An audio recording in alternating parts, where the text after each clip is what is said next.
World News in 5. Right now. News and developments making headlines around the world in 5 minutes. World News in 5. Here on Radyo Pilipinas World Service.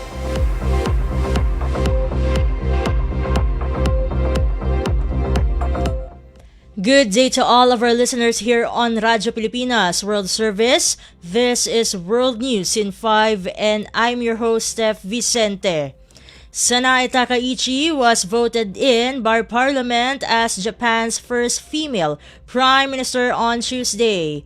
Reuters reported that Prime Minister Takaichi, having won an all-male race to be chosen by her ruling Liberal Democratic Party as its leader on October 5, had to scramble for support after the party's more moderate coalition partner quit their 26-year alliance.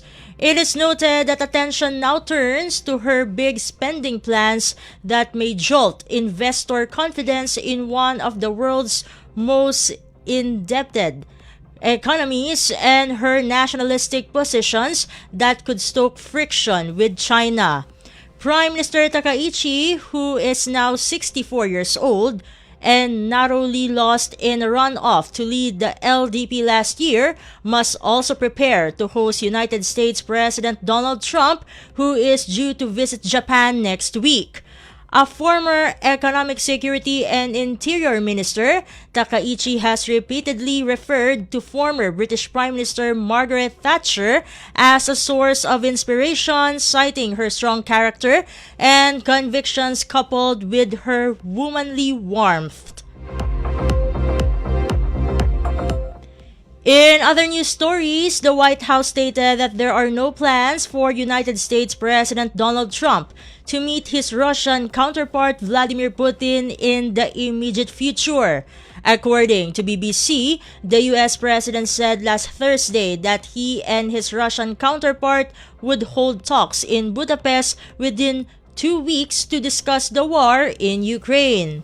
It is noted that a preparatory meeting between U.S. Secretary of State Marco Rubio and Russian Foreign Minister Sergei Lavrov was due to be held this week, but the White House said the two had a productive call and that a meeting was no longer necessary.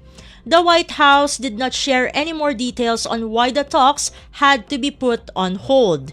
It could be recalled that U.S. President Trump had discussed a Budapest summit over the phone with Russian President Putin a day before meeting Ukrainian President Volodymyr Zelensky at the White House. And finally, a Colombian court has overturned former President Alvaro Uribe's conviction for fraud and bribery, setting the stage for further appeals in the closely watched case. Al Jazeera reported that 2 magistrates on a panel of 3 voted on Tuesday to toss the verdict against the 73-year-old Uribe, arguing that there were structural deficiencies in the previous ruling, including insufficient evidence. Uribe's conviction had marked the first time in Colombia's history that a former president was convicted of a crime and sentenced. A right-wing politician who governed as president from 2002 to 2010, Uribe was found guilty in July of asking paramilitary members to lie about alleged links to him. Uribe has long maintained his innocence, but Tuesday's decision has prompted an outpouring of opposition from those who believe it reflects a lax attitude towards right-wing abuses.